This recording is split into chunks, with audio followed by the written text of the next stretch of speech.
I guess the first time that there was any sort of a red flag to me was when I was about in fourth grade. And I started to realize that there were other religions besides, Christianity and atheism. 100% of the proceeds gained from this monetized episode will be donated to sciencesaves.org. Thanks for listening.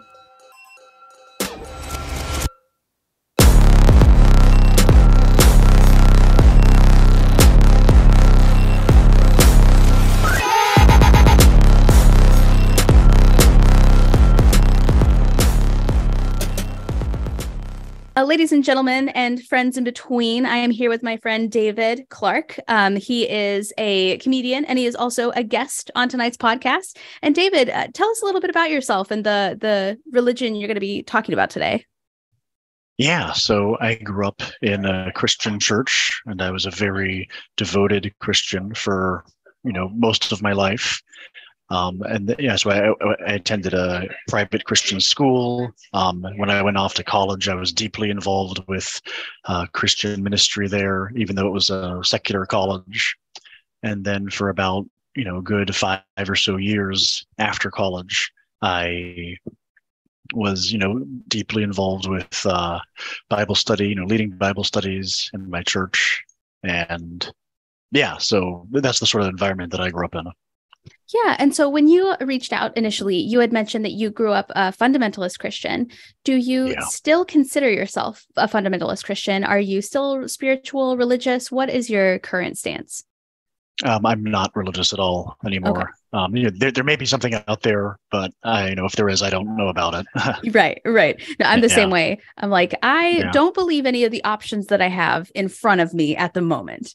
Well, fantastic. Yeah. So what was kind of the first inkling for you as you were growing up that you were like, I'm not so sure this is how I want to live my life. I'm not so sure these rules are the rules I want to live by.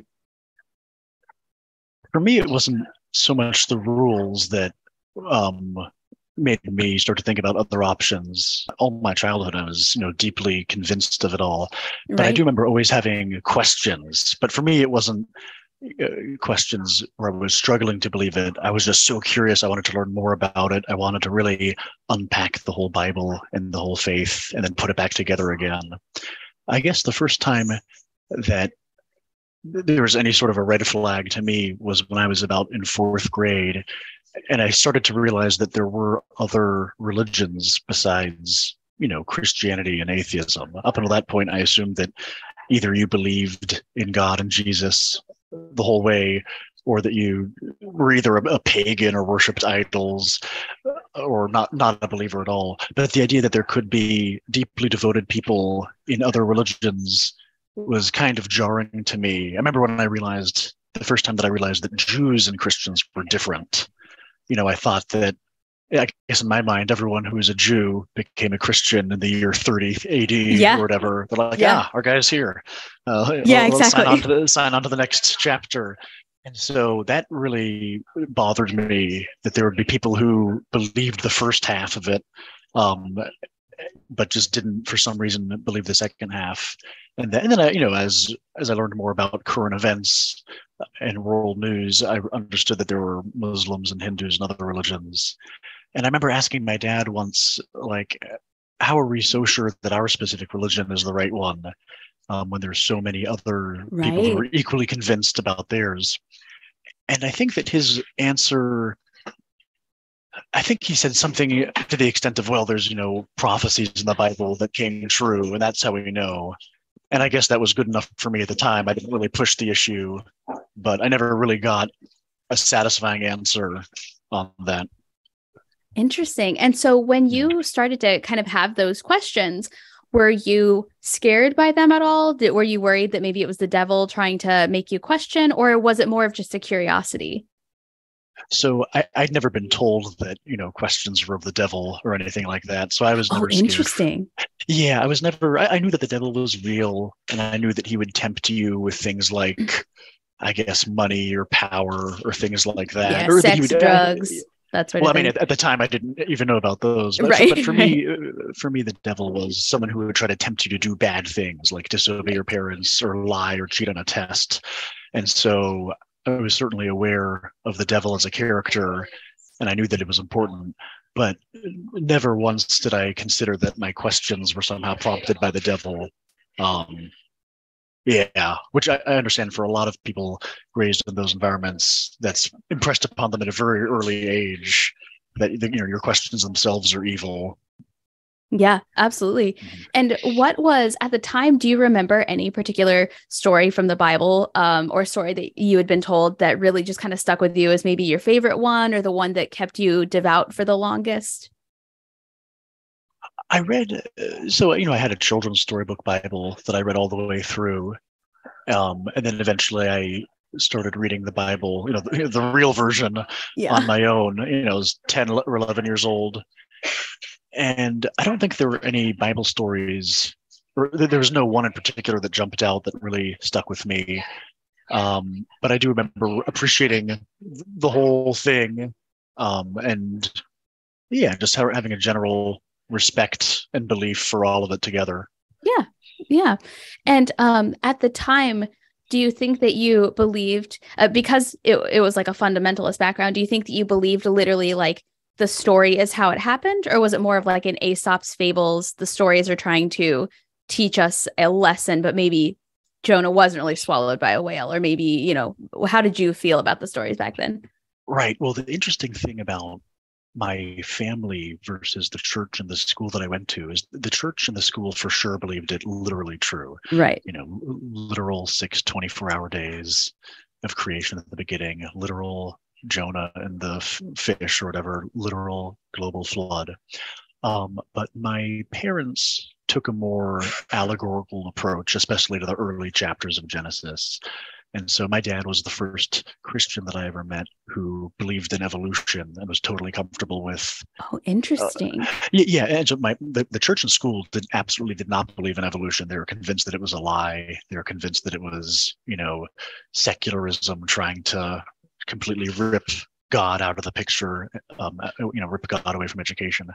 But my parents were totally comfortable with, light at the beginning represents the Big Bang, and then we see the general pattern of water creatures leading to sky and land creatures, the general trajectory of evolution, culminating with humans emerging. And so from a fairly early age, I was comfortable with theistic evolution. And it clicked with me. And of course, everyone's favorite argument. Well, C.S. Lewis believed in evolution, so it's not all that bad. Yeah. And then I guess the first time that I received any cognitive dissonance there was as I got more into high school, and we started learning about biology and evolution from the school's point of view. And then I really had to figure out, well, my teachers say one thing and my dad says another. And clearly they can't both be right. So I got to choose one of them. And so for a good couple of years in high school, I was able to convince myself that, maybe the literal interpretation of Genesis is backed up by science. Maybe all fossils are very young, and maybe the Grand Canyon is evidence of a global flood and all that stuff. And so I remember in my own mind going back and forth several times, trying to make everything work, trying to fit everything together. And so I guess that was the first real cognitive dissonance that I ever experienced. Interesting. And did you ever talk to your parents about that, or did you just kind of keep that to yourself, this kind of like discovery you were going on? Well, my dad and I were watching, a secular documentary on how the earth formed and stuff. And so we would talk about this a lot, more from a, theoretical point of view or a theological point of view. And I'm sure my dad didn't care, if I believed in evolution this week or creationism that week. Right. For us, it was always an academic exercise, trying to wrestle through all the different pieces of evidence and put them together. And so, my discussions with him was never a crisis of faith. It was always just, hey, let's explore these possibilities together. Interesting. And so your parents, did they grow up within the same church that you went to growing up, or did they go to two different churches? How did they believe when they were raised? I think my dad was generically Christian, but he didn't really take it seriously until when he was a college or a young adult. And I think my mom was raised with zero religion whatsoever. Wow. And and then she didn't really come into it, I guess, until she met my dad. And it was, a very important part of their relationship. And so I think that my dad explained it to my mom, and my mom thought, yeah, I guess this makes enough sense for me to believe it. And then sign off on that. Yeah. And then both of them intentionally sought out the church and the school that they raised me in. So they moved from one city to another, and they intentionally sought out that church and that school. And the school and the church that I grew up in, I think a lot of families had a similar story. Sometimes a much more dramatic story where, the parents grew up in very broken households, very secular households. And then at some point in their youth or as young adults, they found Jesus and completely changed their life around. And in such a way that they were like, yes, this is not only is this the best thing for me, this is the best and only thing for everyone.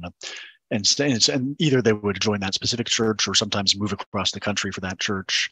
And so a lot of my peers were first generation Christian, being like from birth, from babies. Yeah. Yeah. Interesting. Because I feel like usually it's the total opposite. It's either people grow up in like the hardcore fundamentalist belief and then split off in their 20s, or they are raised kind of without any direction to go in, and then they become like hardcore fundamentalist in their 20s because that's like the group that they find, or that's like the first religion that they find. So it's interesting that your parents were a combination of not religious at all and somewhat religious, but not really. And then they kind of came together and decided they were going to become devoutly religious and then raise you as such as well. And did you have any siblings, or was it just you? Yeah, I had a younger sister. Interesting. And so both of us were grown up in the faith. I said earlier that we were first generation. No, our parents were the first generation. Yeah. And we were the second generation. And that was true for many families in the church and the school. Interesting. And then does she still consider herself religious, do you think? Or yes. Yeah, very much so. Interesting. Are there any parts of your childhood that you look back on and you're like, you still keep with you, like the anything that you learned through the church that you're like, that's a pretty decent way to live? Or are there any points that you look back and you're like, man, that's really messed up? Like either side of the spectrum, maybe a little bit of both?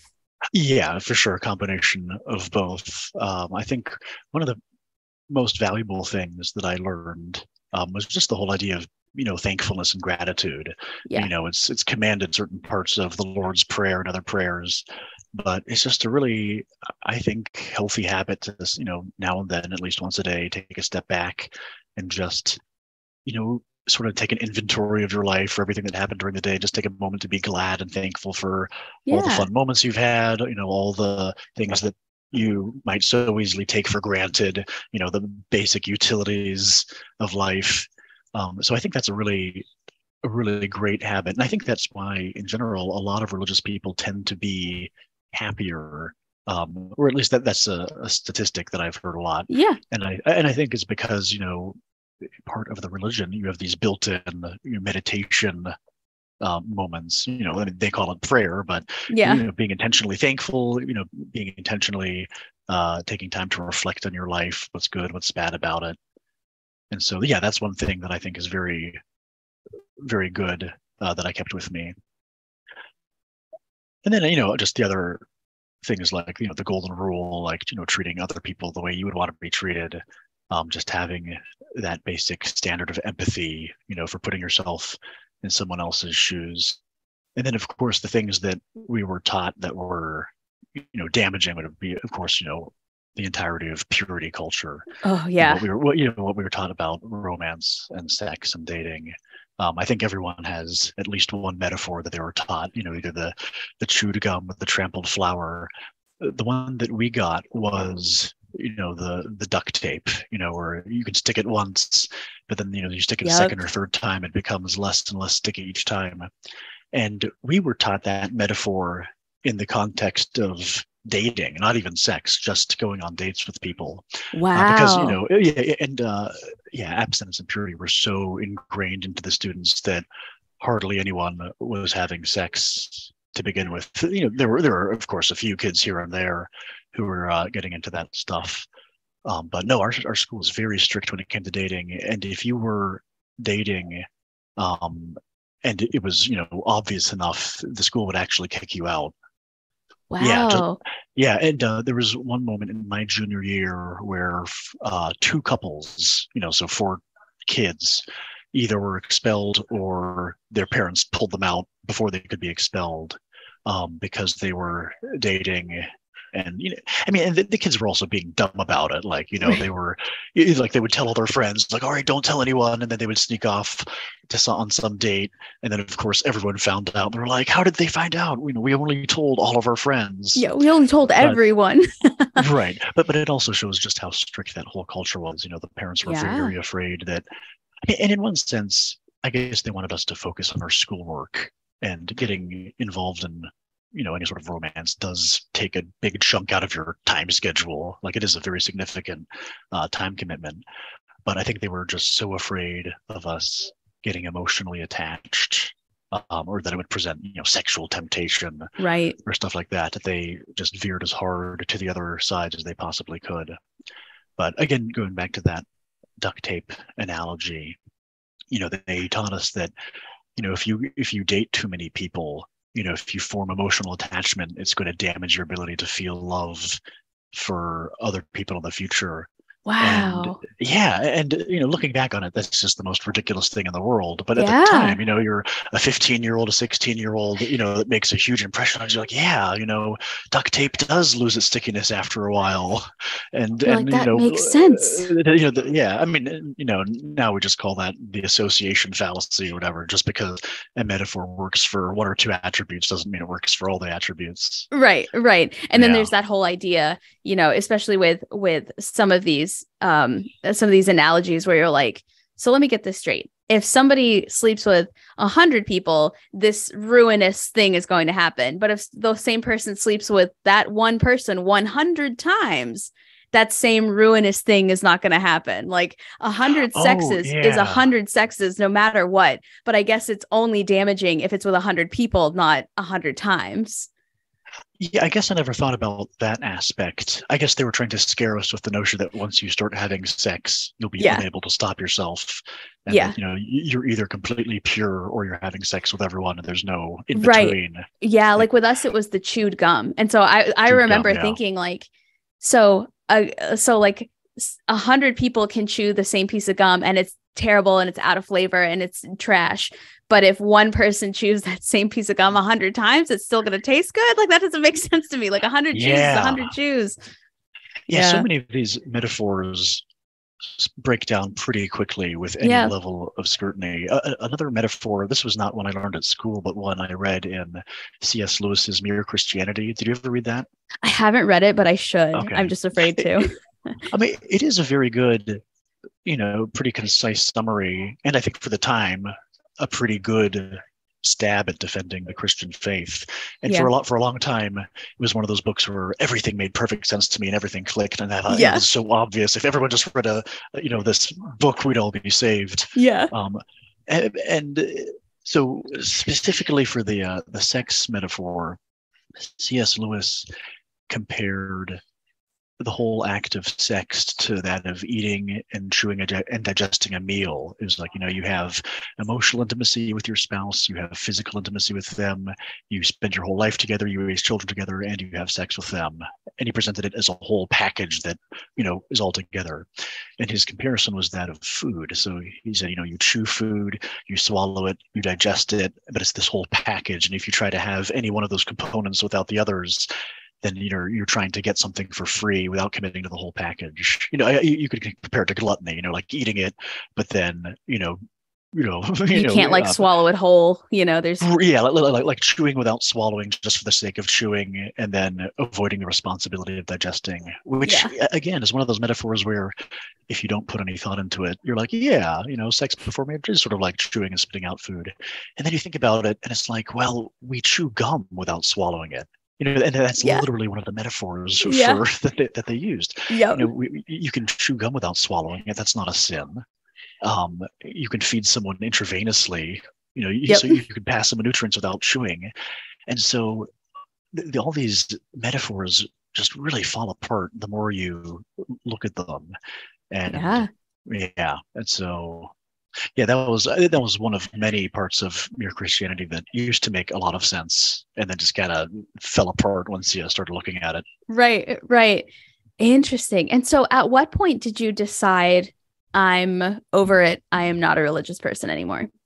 Did that kind of happen organically, or was it like one event that really set you in motion? It took a very long time, and the whole time I was afraid that I would wind up not being a Christian anymore. So for all throughout high school, so I graduated high school and went off to a secular university. And everyone warned me, "Oh, you got to find a Christian group. You got to find a Christian group, otherwise, they'll just tear you apart." Your very first semester. Yeah. And I did just that.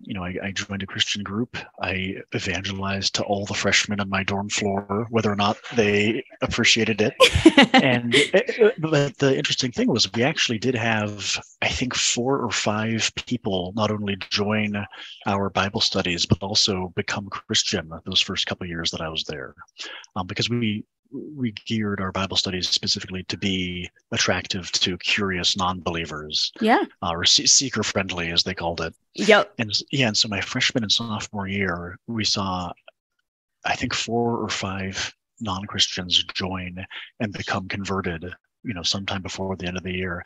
And some of those conversions were, fairly dramatic, like someone crying out to God in the midst of a really serious mental health episode, and then feeling what they described as, a wonderful sensation of light and love. And they just knew that God had to be real, and specifically the Christian God that we had been talking about the whole semester.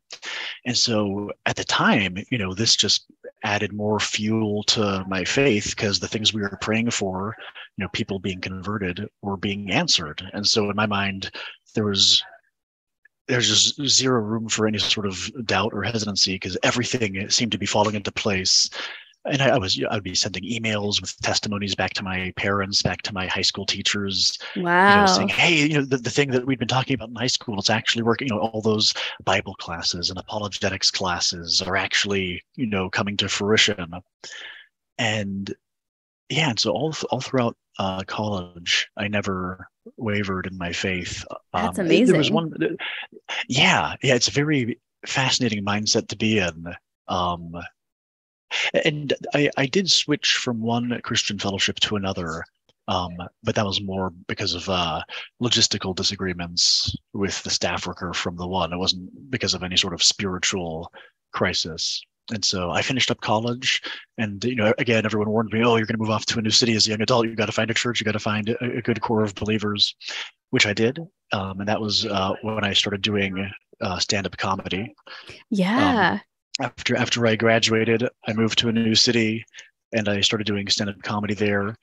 And so for me, both my 2 main friend groups were my comedian friends and my Christian friends. And it's a very interesting sort of balance to strike, or interesting gap to straddle. Absolutely. But everyone in the comedy scene knew that I was religious, and they might have thought that it was odd or unusual, but they never gave me any grief about it. I mean, now and then in a roast battle, it would come up, my virginity or a Bible reference here or there. But outside of roast battles, it never came up, and they were very welcoming and tolerant. I had a very similar experience. I was very Christian up until I was like 24, 25. And I remember I would do like a Sunday morning stand-up show, and comedians would be like, "Hey, do you all want to go out after this?" And other comedians would be like, "Oh no, she's got to go to church. Like, she goes to church down the street." They were super cool about it, which was so not what you would expect a bunch of ragtag, tatted up comics to be like. So that's cool. You also were both a comedian and a Christian for several overlapping years. Oh yes, for like 10 overlapping years. Yeah. Wow. Mm-hmm. Wow. Yeah, and again, every time that people were cordial about my faith, I appreciated it, of course, but it was always a bit of cognitive dissonance, because there are plenty of Bible verses about how the outside world will always hate you, And, that verse in, was it First or Second Corinthians, where it's like, to the outside world, we're the stench of death. Yes. And so every time I had a good interaction with someone, I wondered, am I reading those passages wrong? Or am I not being the type of Christian that would automatically make everyone be hostile towards me? And so it was very subtle, but I would notice somewhat of a disconnect between what the Bible said non-Christians would think of me and what non-Christians actually did think of me. And so that was, some early moments of, or just a discrepancy in what I read and what I actually experienced. But then after several years of being a comedian, I would invite my Bible study friends to my roast battles and my shows. I would invite my comedian friends to church, but none of them ever took me up on that. Yeah. And then ultimately it was what first started to make me really question things. It wasn't a negative experience I had in the church. It wasn't any sort of worldly temptation. It wasn't any of the things that you would have expected to lead you astray. It was two adults that I knew. One of them had been a teacher at my high school, and the other one was a coworker that I had in the city where I worked. And the high school teacher, a couple of years after I graduated college, this teacher converted from Protestantism to Catholicism. And it would seem trivial to anyone else, but for me, that's a big deal. For me, I know a bunch of people who had converted the other direction. They grew up Catholic and then they became Protestant. And I knew plenty of people who had converted from non-belief or atheism to Protestantism. And I knew, unfortunately, many of my high school friends, or some of them, had grown up in the faith, but then, fallen away to temptation and the pleasures of the world, that sort of thing. Dating. Dating or premarital sex, gay relationships, tattoos, all that sort of stuff. Oh, no. Yeah. But I'd never known someone, an adult, who looked at Protestantism and Catholicism and it was like, oh yeah, this one, or I feel the Spirit leading me to this one. Because it wasn't just that they chose Catholicism over Protestantism, it was that they talked about feeling led by God in that direction. Wow. And that really jarred me, because I thought, okay, clearly, the same Spirit is in all of us, and clearly the same Spirit wants us all to do the same thing. So why on earth would it lead one person towards the Roman Catholic Church and not me? Like, does the Spirit want me to become a Catholic? Does the Spirit want my family? And so I was thinking about it, and that's where my crisis began, because I wondered, if for some reason I was able to prove to myself that Catholicism was true, like, would I have the courage to actually join the Catholic Church and follow all of their, strict rules about birth control and no meat on Fridays and this and that? And it really messed with me. And so that was the teacher who became a Catholic. And then I also had a coworker at the time who had grown up Lutheran, Protestant, but in their adult life had converted to Mormonism, which is interesting. Yeah, which is the whole thing on its own. Yeah, that's like a whole thing. It's a whole thing. And this was, an even bigger step than becoming a Catholic. Because for me as a Protestant, I considered Catholics to be Christians and saved and everything. We just disagreed on a couple issues. But, going from Protestantism to Mormonism, like, you're kind of crossing a boundary there. And again, I'd never met someone who'd gone in that direction, and I couldn't dismiss their conversion as, oh, they just wanted to sin, or they just wanted to experience worldly pleasures, because Mormonism is way more strict. There's no caffeine, no tobacco, no alcohol. And so that one also really messed with me. And I asked myself, would I have the courage to actually give up tobacco, caffeine, alcohol? Would I have the courage to join the Mormon Church if for some reason I felt led by God to do that? That's such a good question to ask yourself, but it's also like a very kind of traumatizing question, because it reveals a lot to you about yourself. Right. And so I was trying to figure, and around this time I was also, looking up other people's stories or testimonies online. And, in my youth, whenever I heard someone sharing their story about, I explored all the religions and Christianity was the most obvious one. And of course, those were the only stories I heard because those were the people who stayed in that church. It was like the fallacy of observation or cherry picking data. It was just the only people that I was seeing were by definition the ones who were going to have that ending to their story. And so now and then I would read like Reddit threads and I would hear stories of people finding different religions. I was atheist, but I found Allah, or I was atheist, but then I got more in touch with my Jewish heritage. And I suddenly realized that I was only getting a very small, piece of the picture, and that, I used to think that Christianity was just the most obvious of the choices, and that once you became converted, you would just become a Christian. And then suddenly all those questions from fourth grade came rushing back to me. It was like, how do we know that we really have it, and that the Jews and the Muslims and the Hindus don't have it? And so I really started pushing myself to analyze what I believed and, how am I so sure that I was born in this religion? And the more I thought about it, just the arguments that used to make so much sense to me just made less and less sense, to the point where I was still committed to, believing what I was believing. Because I was really afraid of leaving it, because if I left it, then I would just have no anchor or no foundation whatsoever. And so over the course of about 3 or 4 years, I held on to it as desperately as I could. But I reached a point where I realized that I could not, in good conscience, witness to other people anymore.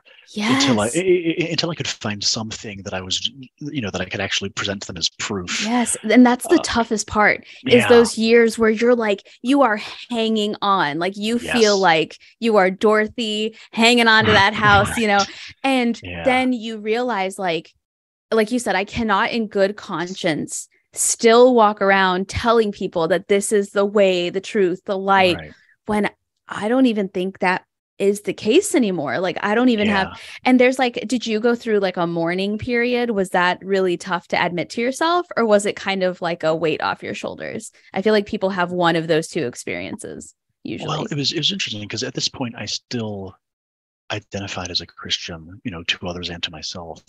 And I was able to rationalize it just enough to myself that I was comfortable that I would still go to heaven and all that. And there's verses in, Mark chapter 3, where the man says, "I believe, O Lord, help me in my unbelief." That was a Bible verse that I prayed incessantly, because I figured, okay, well, I might not believe 100%, but I can believe just enough that it'll count for God or whatever. Yeah, that's like the big worry is like, so I don't know necessarily what your church believed, but like I believed, I was saved when I was young and I was baptized. So even if I stray, even if I have these questions, even if I'm not sure this is what I believe anymore, or I can say to people, this is the right way, at least I'm saved and I'm pretty sure I can still make it to heaven. I'm pretty sure I still meet the criteria. Yeah, that's what I was taught. Yeah, because we were taught that, if you're baptized, because we were baptized as babies, the people in our church. And so we believe that, from birth, you're part of God's people, you're part of God's covenant promises. And so for a long time, I figured, well, because I believed at one point that should be good enough for God. And I'm sorry, the reference was Mark chapter 9:24. It was not Mark 3. But then again, there are other verses in the Bible that seem to be directly in the opposite direction. Like there's verses about, if you truly tasted the Holy Spirit and then you walk away, there's zero hope for you coming back. And so I was wait a second. So I was struggling not only with, how am I sure my denomination is the right one, but just with the basic question of like, how actually sure are we that we're going to be saved? There's, I think when it was in Matthew, where Jesus says, "Not everyone who says to me, 'Lord, Lord,' will be saved, but only the ones who do the will of my Father in heaven." And then the whole parable of, didn't we cast out demons in your name and do all these wonderful works in your name? And he says, "I never knew you. Get out of here." And so your recall is amazing. Your scripture recall. Thank you. Yeah. Um, and and so I was trying to make sense of these very contradictory ideas. On the one hand, if you believe once you're saved your whole life, and also, salvation by faith, not by works, in Ephesians 2:8-9. And then the other idea that you can think that you're a Christian and you can think that you're going to heaven, and then on Judgment Day you realize that you're not, and the thing that matters is a deficit of good works. Like these things that I was so sure that I was able to justify and reconcile in high school and college suddenly started seeming like glaring, obvious contradictions, that would be almost embarrassing to try to convince anyone else of, and I would ask myself, if these sorts of contradictions existed in other religions, would I even give that religion 2 seconds of thought? Right. If we saw this level of disconnect in Mormonism or Islam, we'd be like, oh, see, contradiction, cross it off the list. We'd be like, oh, gotcha. Yeah. It was, and I'm bending over backwards trying to fit these, oblong puzzle pieces together. And then I asked myself, if I had been raised non-religious and I was presented with, Catholicism, Protestantism, Mormonism, Islam, the main theistic religions, like how sure am I that I would have chosen Protestantism or Christianity at all? And I was Which like, is a great question. Yeah, and it was like, well, there's no way that I would have chosen this if I was coming at it from a purely unbiased background. If you just had like a buffet before you and you could choose any religion based on the rules. Yeah. Yeah. And so I realized that there was no way that I would have chosen it if I had grown up outside of the family that I had. But I still held on to it. I still held on to it for like another couple of years after that. And I still, the whole time I attended church, I attended Bible studies, and I enthusiastically participated. And of course, I still followed all the rules with regard to no premarital sex and all that. And so really the only difference between my life at that point and my prior life was that I was a lot less willing to try to convince other people of it. Just because I wasn't even sure, like, what if it turned out that Catholicism was right and I was leading people astray by selling them Protestantism, or if Mormonism was right. And then other things like asking myself, how is it that other religions can experience things like healing or answered prayer or the presence of the Spirit? Because I do believe that, people have religious experiences and they're very real, they're very genuine. Very anytime, real. And there've been moments in my life where I prayed for very unusual or unlikely things that had happened. And so I knew that I had at least some justification for me. But then you hear stories of people in other faiths also experiencing unusual healing or unusual granted prayer. And then you're just back at the beginning, like who, right? Like, is my God answering their prayers? Why? Why would my God confuse them by, giving them a prayer and, false hope in their own religion? And then I asked myself, and then probably the most scary moment that I had was, what if Satan is answering their prayers to confuse them? So a Mormon or a Jewish person or a Catholic or a Mormon or a Muslim, if they pray and then Satan gets in the way, intercepts their prayer and then answers it to confuse them. Because once I never considered that. That's a very interesting thought. Yeah. And there's also, like in the Bible, they had demons and stuff who were giving people temporary magical powers. The witch of Endor was able to raise Samuel from the dead, which is a fairly miraculous thing that one can do. But of course, the power is coming from the devil. Right. And so I had that terrifying thought. And then I had an even more terrifying thought, which was, okay, well, how do I know that the devil isn't luring Protestants astray?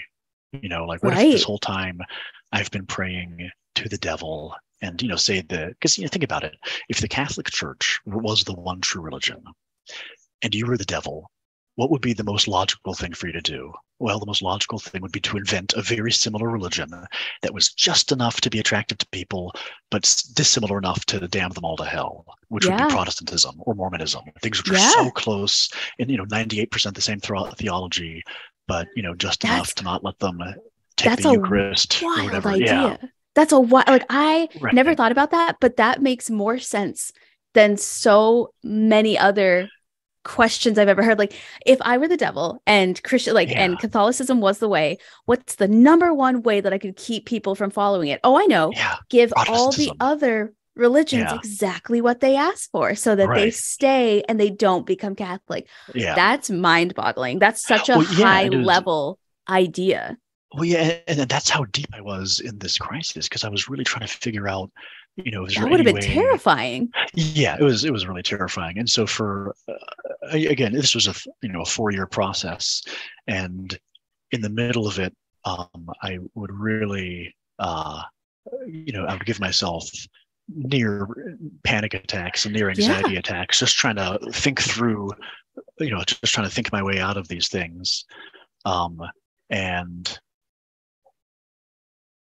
yeah, so and one of the worst parts about it was that if the devil is the one answering all your prayers, then suddenly you have zero hope whatsoever. Because any prayer, I would pray through the Psalms looking for any sort of comfort or consolation there. But the whole time, all I could think of was, Jewish people reading the exact same Psalms, the exact same Old Testament, and presumably feeling comfort and consolation, but ultimately it would be completely worthless because they, chose the wrong half of the Bible to focus on. And so I knew that just because you were comforted by a Bible verse didn't mean anything. Wow. And going back to my Mormon coworker, he would try to sell me on Mormonism by saying, "Oh, well, it's a really great comfort to me that all the non-believers are going to some level of heaven, because in the LDS Church they have tiers of heaven, levels of heaven, and so non-believers go to the bottom level, which is not as great as the top level, but still better than damnation." Right. And he once told me, it's a sweet relief to me that all my non-believing friends are going to some level of heaven. And in my mind, I'm thinking, well, just because something gives you hope doesn't mean it's true. Right. Right. Oh, if anything, it might not be. Yeah. Right. Yeah. And then there's that New Testament verse about how, the false prophets are tickling the ears of the kings with, pleasant words and fake prophecies. And so I got to the point where, as much as I wanted to find hope in the Bible, I knew that I could just as easily be getting false hope out of it, just as one could get false hope from the Quran or false hope from the Book of Mormon. And so I still clutched onto it for another good couple of years. Wow. And then eventually the tipping point for me was I was visiting a friend from college who he and I had both in the same, Christian fellowship together. But he had left the church a couple years prior, and a couple years after graduation. And I'd already known that. And it was the first time that he and I really talked about it. And I finally opened up about all these, thoughts that I'd been thinking, every pair of Bible verses that seemed to contradict every internal struggle that I had. And I think it was saying them out loud that finally gave me the courage and the confidence to be like, yes, I can safely leave this without, having to fear about going to hell anymore, or without having to fear that I'd been somehow blinded by Satan, because these things are just so obviously inconsistent. And also, other things like, if I were God and I had chosen a religion and I wanted everyone to worship me in that specific religion, I would have made it so obvious which religion was the right one. Yeah. Like they say that, people don't believe in God because they blind themselves or they don't want to see it. It's like, well, no. I mean, in the Bible, God had no problem physically appearing to Abraham or Moses in the burning bush. Right. Terrifying the Israelites until they followed his commands. And even Jesus had no problem doing extraordinary miracles, beyond what modern science can do. Not just like, my inner pain in my kidney went away, because that can happen to anyone, if you drink enough essential oils, but actually regrowing limbs and stuff, things that are just unfathomable to modern science now. Or, letting doubting Thomas, put his hands inside of the wounds in his hands and feet, or the hole in his side, is like, in the Bible, God and Jesus have no problem giving more than enough proof And if I were God, I would have no problem giving every human as much proof as they needed. And why are we letting other people start competing religions? It's just confusing. Like even if it was the devil running around inventing Islam and Mormonism, like I would put a stop to that immediately. Yeah. And so for me, ultimately, it was not so much the problem of evil or the problem of this or that. It was just the very obvious thing of like, why would you allow similar religions at all? It was, and so once I thought of that, it just, the whole thing sort of kind of fell apart. That idea, that whole omnipotent and omniscient thing, that whole, if he is the true God and he knows what we're all going to do in advance, and he has the ability to come down and stop it, but then he doesn't, but then he still punishes us for what he already knew we were going to do. What's that about? All those things. Yeah. And when presented, so many of us are just like, all I need is this particular sign from you in order to stay a devout believer. And we don't get that sign. And why? Like you said, like he had absolutely no issues doing that in the Bible. So what gives? Right. And other things like, just like on my knees begging for my non-believing friends to be given a sign, or like if I can perform some miracle to convince them, because I really did care. They say that there's an expression that there's no hate like Christian love.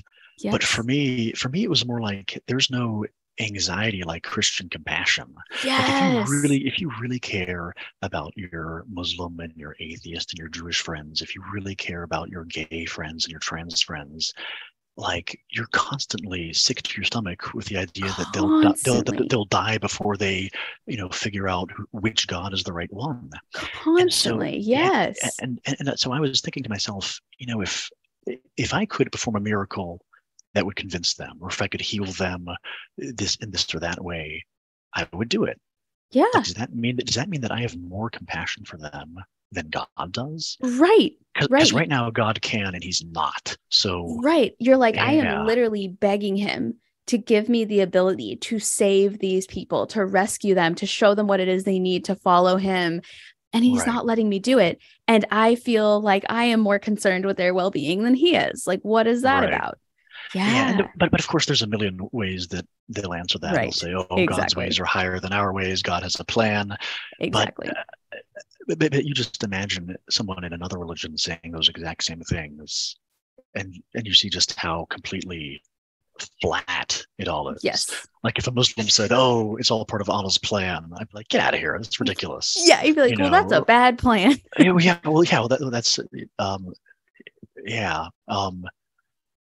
And so this was last year that I was with my friend from college, and we had this conversation, and I finally said all these things out loud. And I went into the bathroom and I whispered to myself, I'm no longer a Christian. And because I wasn't even brave enough to say it out loud to myself, because it was still, you still carry all that fear of what if I'm, being deceived by, the Catholic devil or the Mormon devil or the Protestant devil. Yeah. And so, and then I was able to, calm down about it. And the weird thing was that after that, now and then I would get spurts of anxiety, but it was never anything like when I was still a Christian trying to reconcile, these contradictory Bible passages. Like now, yes, I'm bummed out that we no longer have the promise of heaven. Right. But I mean, back in the day, like there's so many Bible verses that about heaven and salvation that contradicted themselves that, I was looking for hope there and I wasn't finding any. If anything, I was finding, more potholes that I could step into and accidentally be damned. Right. And so, all the worst of the, I guess you mentioned earlier, the mourning and the grieving, all of that happened during the first few years that I was trying to hold on to it. Yes. And in my mind, every year I would reread the Bible, from December or January to December would be Genesis to Revelation. And for the past couple of years, every year in January, I would, flip open to Genesis 1 and I would stare at it and I would ask myself, am I still going to be a Christian by the end of this year, or by the end of, by the time I reached to Revelation? And so for a couple of years there, I knew that it was a possibility. And that was terrifying because I didn't want to lose it. I didn't want to let go of it. Right. But I knew that all these things were just building up.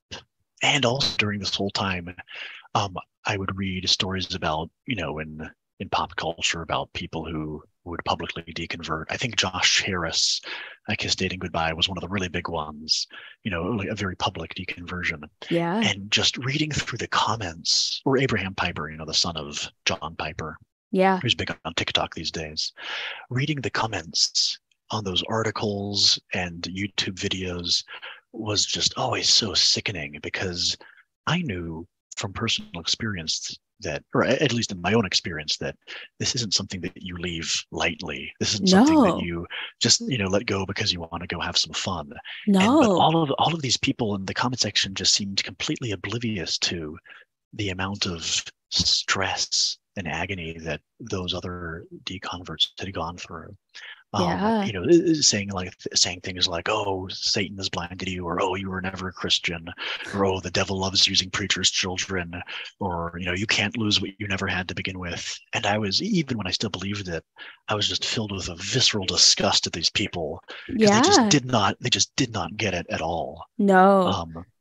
And sometimes when I read stuff like that, I wonder if it's actually from a person who secretly had the same thoughts and is totally panicking that they're going to get exposed as somebody like that.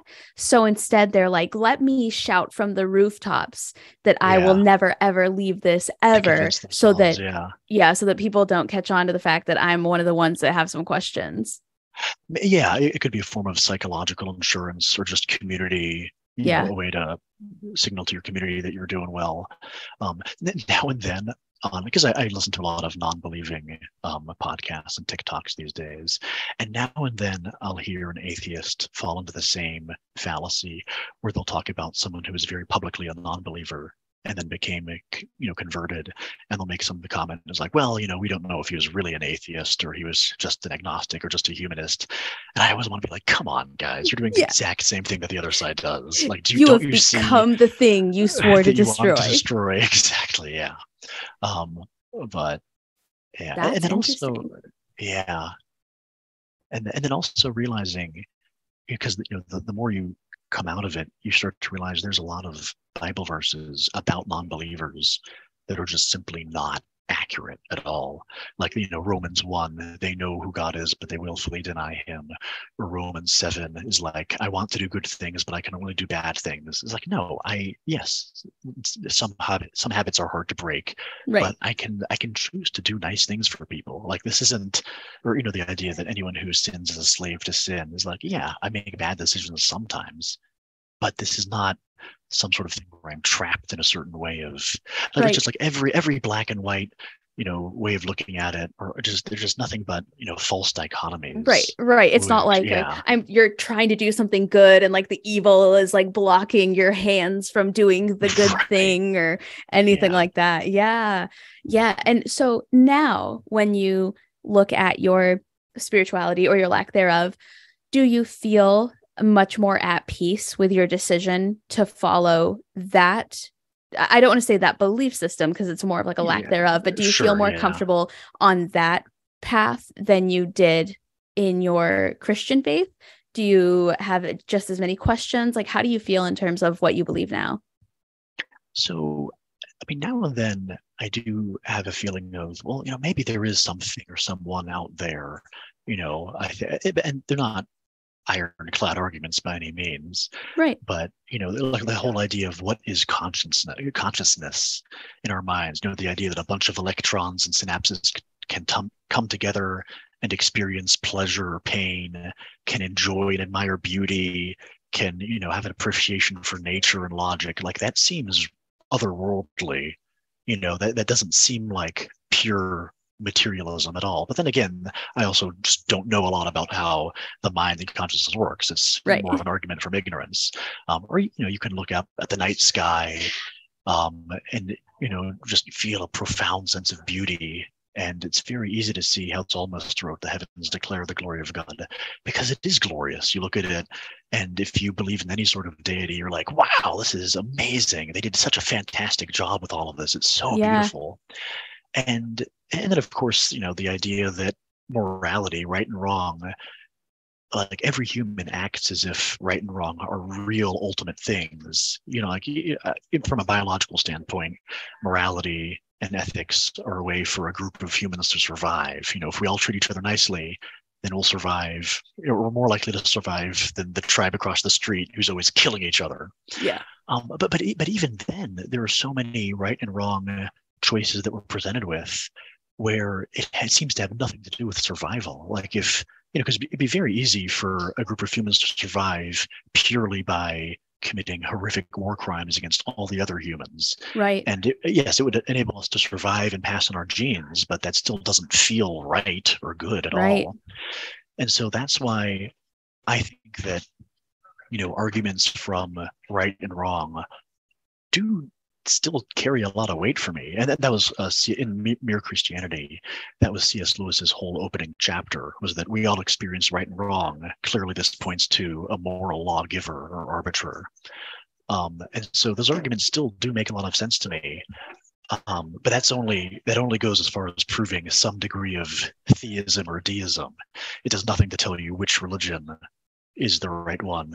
And when you think about it, if God really wrote his law on all of our hearts, then why do so many parts of the Bible go directly against our God-given moral compass? Right. Why is it so hard to be so strict on the rules if it's written directly on our hearts? Exactly. Yeah. Or you think of the atrocities committed in the Bible or the Quran. It's like, okay, whoever these characters are, these literary characters, they're not the entity that wrote their sense of right and wrong in our hearts. Like these are human inventions. And that's kind of where I am now, is like there could be any number of things outside of our observable universe.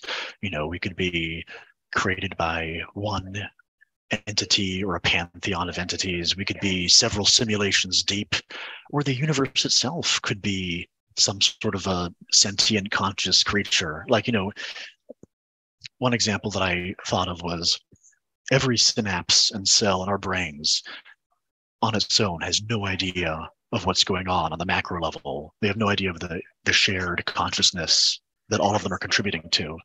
And maybe that's the same relation that our brains have with the universe at large. Maybe each one of our brains, our human minds, is a synapse that's part of this much larger structure that we will never comprehend in our entire existence.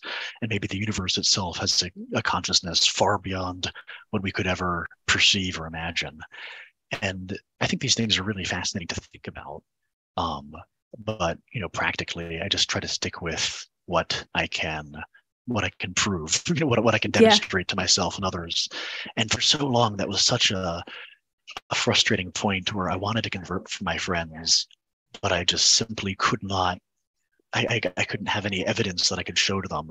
And there's a big thing about sharing your own testimony, in the church and stuff. But my testimony was just, well, I have a stable, loving family, and we have a lot of material wealth, and my life seems to have turned out good so far.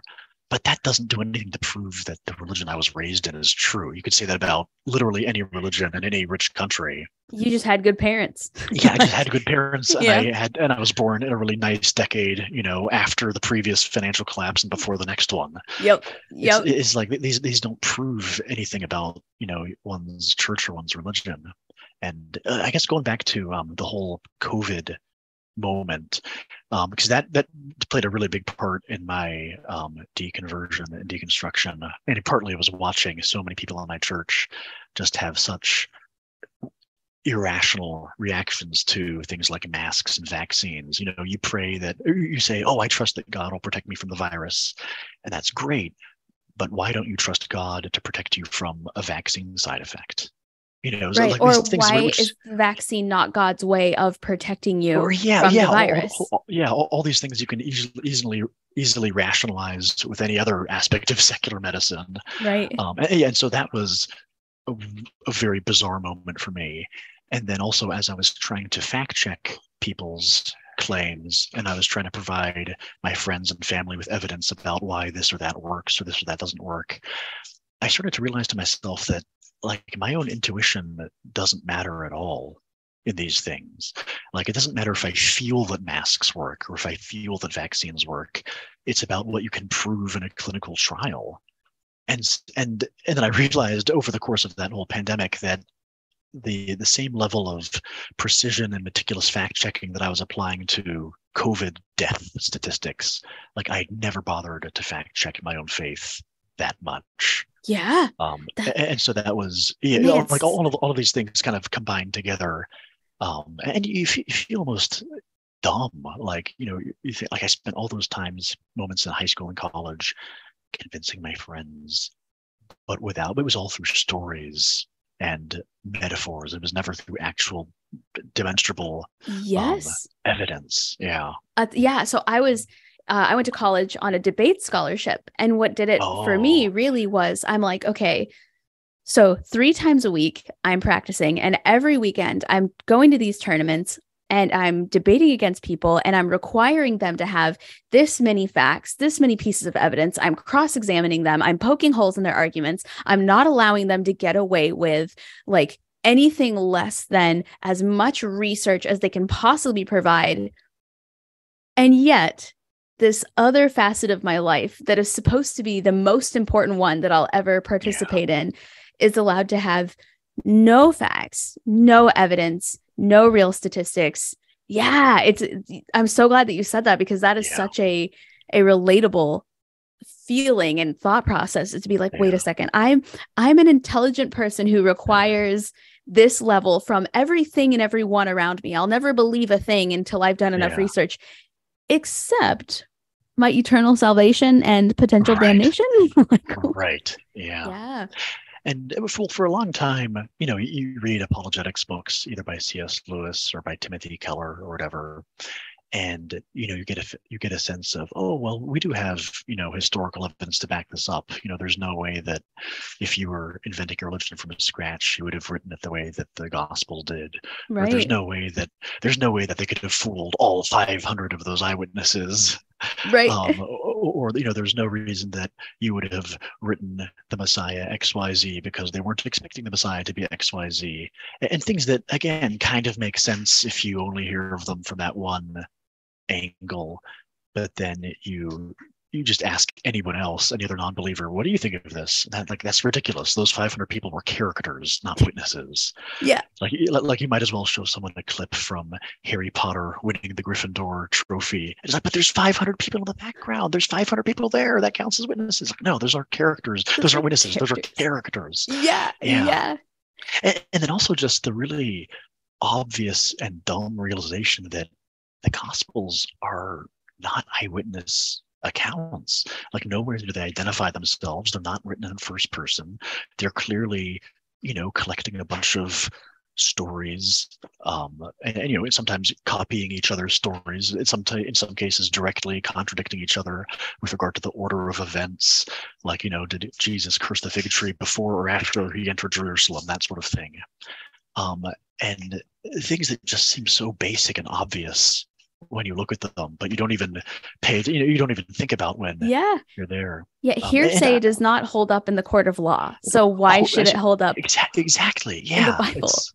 Right. And there would be little moments in Bible study and church when I would realize that other Christians were way more okay with certain parts of the Bible than I was.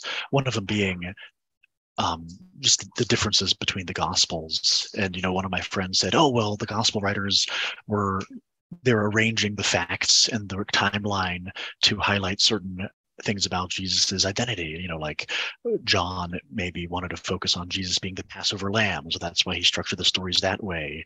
And Luke wanted to focus on this, and Matthew wanted to focus on him being the Jewish Messiah. And so, of course, they rearranged the stories and tweaked the facts to portray this thing. And my friend was saying this as if it was no big deal at all. But for me, it was like, wait a minute, are you saying that the gospel writers cared more about presenting a certain facet of theology than they did about relating historical facts? Because once you cross that line, it's game over. Yeah, forget about it. Everything. Yeah. And so I remember being, this was in Bible study, and I was just really disturbed that everyone else was just nodding like, yeah, that's a really good point. And I didn't fight the issue there. Although I did get, now and then I would press back on issues, during my years of deconstruction because I was faithfully attending Bible study every week. And I would bring up, if there was ever a verse that seemed to go against the verse we'd covered that week in the church, like God is slow to anger. And then I would put up the other verse about, but God's anger can also flare up in an instant. So which is it? And then we would all say, wow, that's such a good point. And then just keep talking about the next subject. And you're like, wait, what about this? What about this flare of anger? Right. And so there's a zillion moments, and some things I was able to rationalize to myself more than others. For example, like Proverbs 26, verses 4 and 5, they're right next to each other.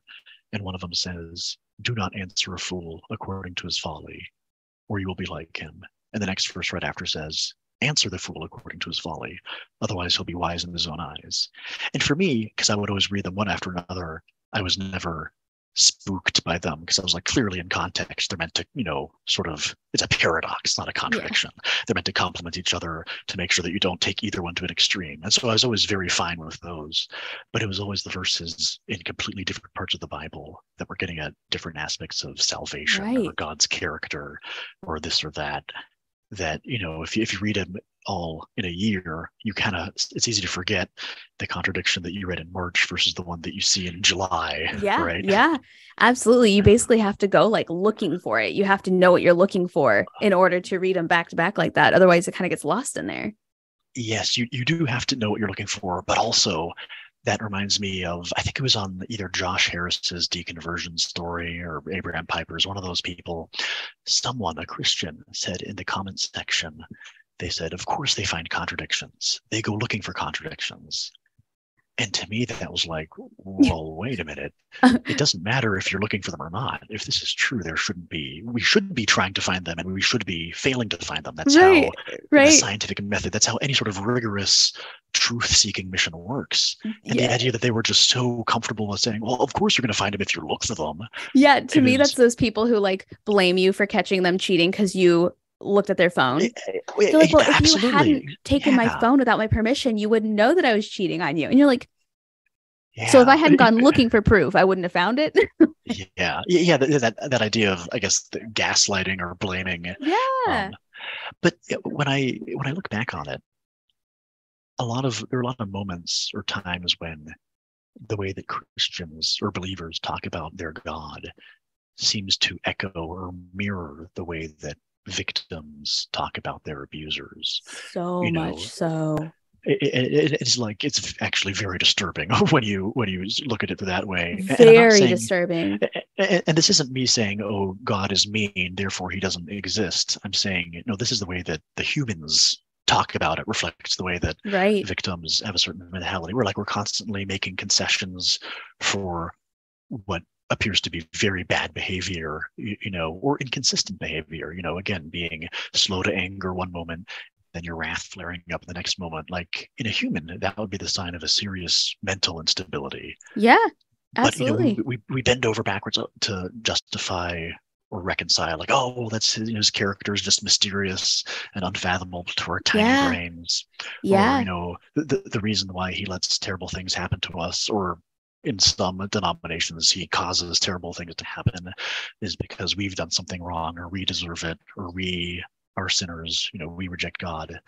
And, you just look at the way that, victims speak about their abusers, and there's so many very uncomfortable similarities. Yeah, especially in those stories that are like, he's not always like this. Usually he's amazing, except when I do this, or except when when I didn't do the thing. Yeah.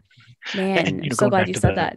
Going back to the Harry Potter analogy, when you look at the way that the Dursleys raised Harry and Dudley, they were very generous with Dudley, they pouring out lavish gifts upon him, but just absolutely cruel to Harry.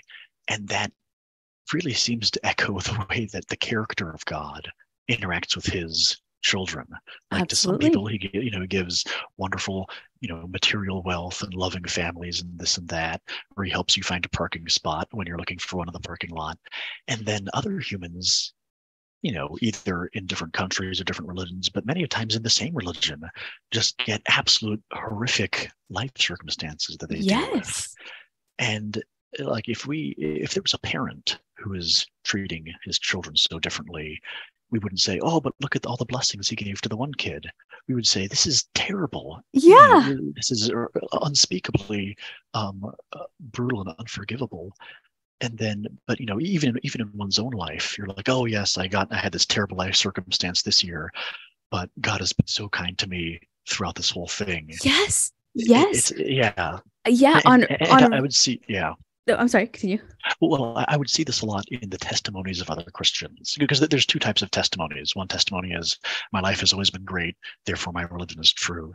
And the other testimony is, I've had countless tragedy befall me, one after another, losing loved ones, horrific health ailments, all sorts of things. But, God has still been kind to me throughout all of it. It's like, well, he's still got me through. Yeah, it's like, that's not actually how I define kind at all. No. Yeah. On Christmas Day, I saw a Reddit post where this guy posted a picture of his wife and his dog. And he said, this morning, our house burned down. It burned to the ground. We lost everything.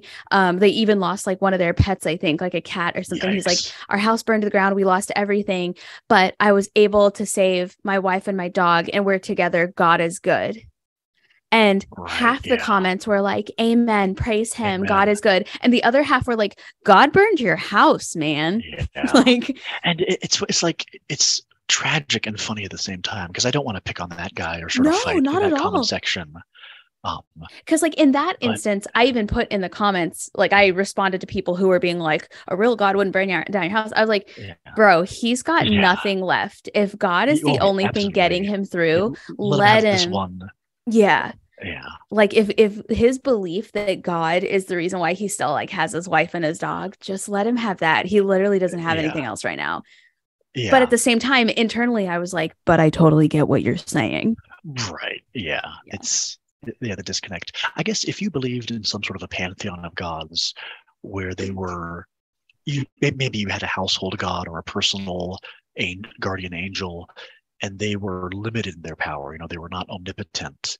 And then, anytime there was a car crash, and if you were the only one who survived, you were like, yeah, my guardian angel had just enough spiritual power to help me through this one. Or maybe like there's some sort of a reincarnation type religion where the more good deeds you do in this life, when you die, you become a guardian angel, and the more power you have to protect other people that you're assigned to. Yeah. And so in that sense, it makes sense. Oh, like, thank goodness that my guardian angel was such a good person in their life that they were able to protect me from the fire or the car crash in this life. And then it would make a lot more sense, because it would be, a lot more complex. You have varying degrees of power and capacity and ability. And it's not just one entity demanding that you agree that he's loving.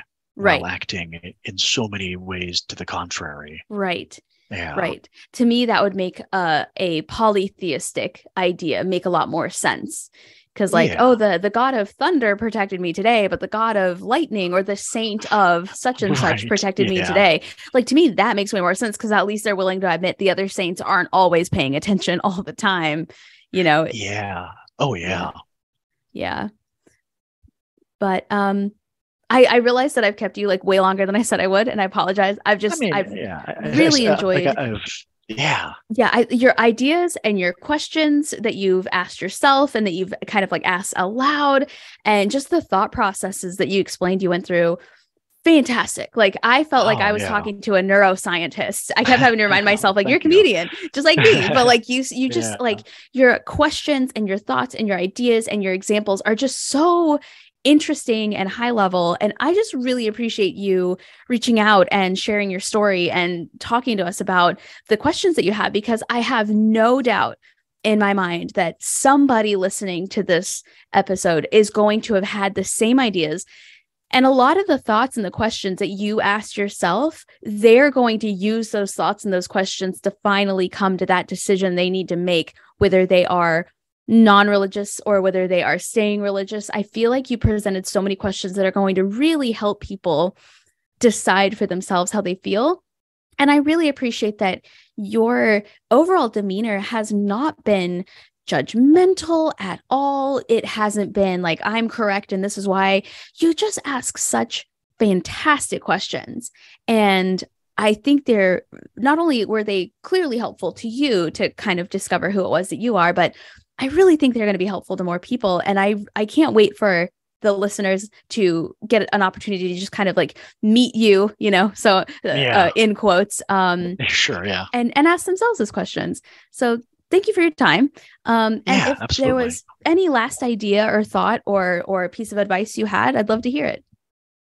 I guess I'll conclude with a story when I was in college and involved with ministry, because the college ministry that I was part of was a lot more they were a lot more spiritual, in the sense that they were a lot more into hearing from the Holy Spirit and being guided by the Spirit than my hometown church and school were. Like the hometown church and school were very rigid theology, like the Bible is all there is. We're going to focus on the Bible. If you want to hear from God, read the Bible. But at college, they were very spiritual. They're like, oh, the Holy Spirit told me to do this thing right now, so I'm going to do it. And we were trying to set goals for how many people we were going to do our outreach for in like the upcoming semester, because outreach was a big part of our campus ministry. And so our staff worker said, okay, let's all take a minute or so to pray and hear from God and write down the number that he tells us. Oh. And he was just so confident that God would give us a clear answer and that we would all have the exact same number. So we just spend a couple minutes in prayer. We all listen to God. Like, okay, that's a good number. Write it down. And then we share our notes. And of course, not a single one of us had the same number. And of course, that staff worker had the largest number of all of us. We were thinking, 30, 50, 100. And he was like, we're going to reach 1,000 people. I was like, okay, we were clearly not having the same radio frequency.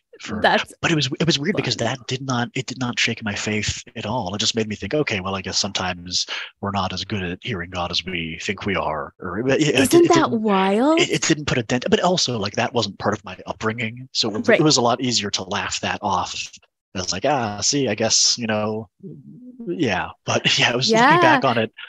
Yeah, well, I mean, looking back on it, you can extrapolate that to all the different Christian denominations. All of it. Yep. Right? Because, you have Catholics, but then you also have Protestants thinking that the Spirit is leading them to say, yes, Genesis is literal and we have a short, young creation. Or like, oh, no, theistic evolution is clearly the way to go. Or like, baptize them as babies, baptize them as grown-ups. Like those differences in denominations are very serious. Even the slightest ones are very significant when you realize that all of them are relying on the same Holy Spirit for the answers on how to interpret that. Like that's a glaring red flag that I didn't even realize until after I had deconverted and looked back on it. Yeah. It's a huge red flag. And as much as people say things like, well, at the end of it all, if the worst thing that happens is I find out none of it was real, but I followed the rules the whole time for no reason. Big Pascal's deal. wager. But to me, it's like, no, there's so many harms in some of these rules. Absolutely, yeah. Yeah. Like going back to purity culture and all that stuff. Yeah. There's so many psychological harms in some of these beliefs. And again, like I've met many, many devout Christians who are not harmful in any way, and they have done nothing but wonderful things. Yeah. But at the end of the day, you can't just say, oh, it was nothing. It's like millions of people have died for the religion that you're saying is nothing. Millions of people have gone to war and died and killed for these religions. But and billions of people have lived their whole life thinking that it would be great, and making who knows how many sacrifices. That was something that I was very frustrated with once I, finally got the courage to leave it. Because I spent the vast majority, all of my high school years and the vast majority of my 20s, like not pursuing what could have been very meaningful, fun relationships with people because I was worried that, the duct tape can only stick once or twice. And just looking on how much I gave up, that was ultimately for nothing. Yeah. Stunting your emotional growth. Oh yeah. Stunting my emotional growth. And also, like since then I've had to kind of relearn how to have both normal friendships with non-believers, because that was like a very big, thing that we were not allowed to do, is even being friends with people who weren't believers, unless of course you were trying to witness to them, then you're allowed to. And just like, relearning how to approach things like dating and romance and sex. Like I feel like 10 years behind all of my peers And it's for, but I mean, I can easily look on the bright side. It's like, well, I have people who didn't deconvert into their 40s or 60s, and it's like, how much of their life, how much of their one finite temporal life did they throw away? And so how many people stayed in toxic marriages because they were told that divorce was a sin, and it's like, purity culture for me was like a sprained ankle, but for so many people, women in particular, it's like a broken leg or a shattered spine or worse. It's like and of course but for the grace of God go I. Like it could have easily been so much worse for me. But so like I haven't really talked about this with my immediate family or many of my friends yet. Like that will be a conversation that will eventually happen. Sure. And so just for now, I'm just trying to, I guess, understand as many people's life stories as I can, because that's sort of that level of introspection is what helped get me this far. Yeah. And, so there's no harm in asking people's story or their experience, and there's no harm in just sort of understanding more of where they come from. Yeah, absolutely. And I really appreciate you sharing yours with me, because that's exactly where I'm at. I'm on that same journey too. I want to hear as many stories and experiences and learn and grow. And I feel like you have a lot to offer with your story and your experience. And I really appreciate you reaching out to me and contacting me and offering to be on this episode. And I've really enjoyed talking to you.